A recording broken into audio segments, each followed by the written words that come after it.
Most men go through life repeating the same patterns with women, walking on eggshells, trying to keep the peace, and slowly losing the respect that made her attracted to them in the first place. What they don't realize is that arguments in relationships aren't random and they aren't inevitable.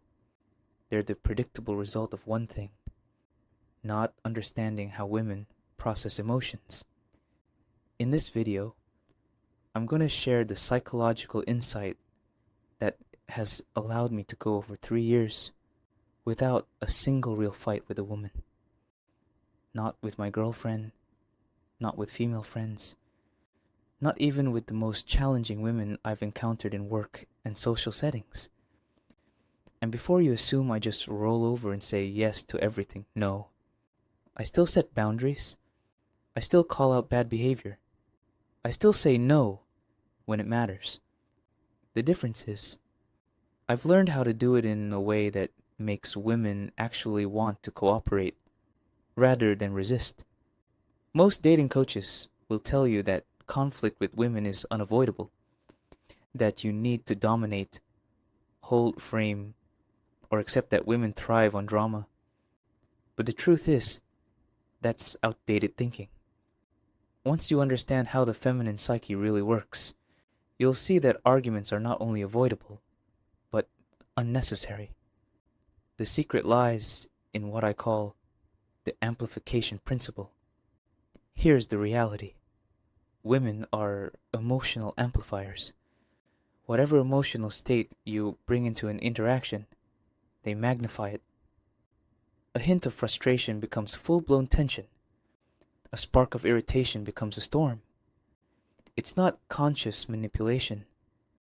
It's how the female nervous system evolved to ensure survival.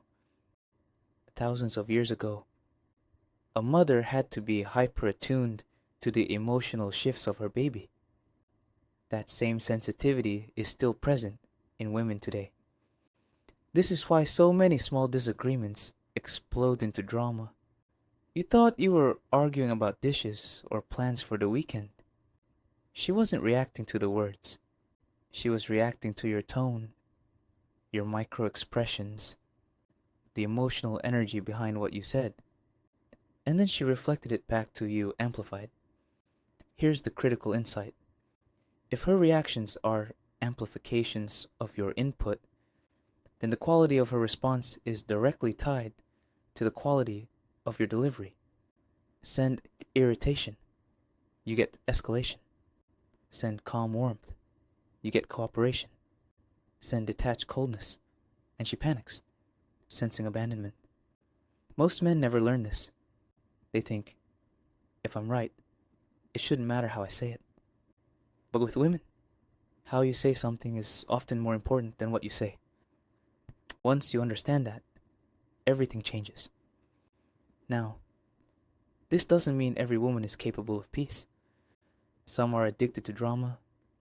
Some are too damaged, too immature, or too emotionally unstable to ever have a healthy relationship. These women show themselves early through chaotic stories, constant victimhood, needless conflict, or disrespect toward others. The biggest mistake men make is thinking they can fix these women with perfect communication. You can't. Your best strategy is to identify them quickly and walk away. Mate selection is the first filter of peace. But once you're with a woman who's capable of peace, the key is learning what I call tone mastery. This is the ability to remove negative emotions like irritation, frustration, and judgment from your communication, while keeping warmth, care, and presence alive. Flat, emotionless tones don't work. They come across as cold and distant. Angry tones obviously don't work. They feed the amplifier. But warm, firm, connected tones, that's where the magic happens. Think of it like being a strong, grounded leader who corrects with care. When you master this, women stop feeling attacked when you call them out. They actually feel closer to you because your correction comes with emotional safety, not rejection. That's why the most powerful men don't just avoid conflict, they turn potential conflict into connection.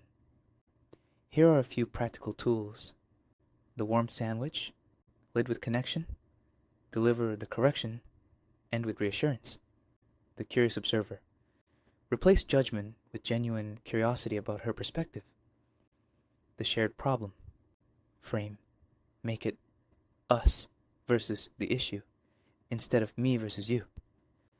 Emotional validation, acknowledge her feelings before addressing behavior. Future focus, don't dwell on what went wrong.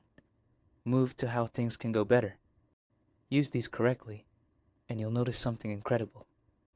Women not only stop resisting your boundaries, they start appreciating them. They feel safer, more cared for, and more connected to you. At the advanced level, conflicts actually become opportunities to build intimacy. Instead of blowing up, she learns that even when emotions run high, you're the stable center she can trust. That level of emotional leadership is magnetic. It's what makes women deeply respect and desire you. Because you're not just in control of yourself, you're in control of the emotional climate of the relationship. The truth is, this isn't about manipulation. It's not about silencing women or walking on eggshells. It's about understanding psychology at a deeper level. Arguments are rarely about the surface issue. They're about her need for safety, connection, and understanding. When you meet that need while holding your ground, fights simply stop happening. And here's the best part. This isn't just a dating skill, it's a life skill. Leaders, negotiators, and high-level men all understand that managing emotions is more powerful than arguing facts. When you can master this with women, you can master it anywhere. So ask yourself, are you still trying to logic your way through arguments? Or are you ready to learn the deeper language of emotional influence? Because once you do, you'll realize you never have to fight with the woman again.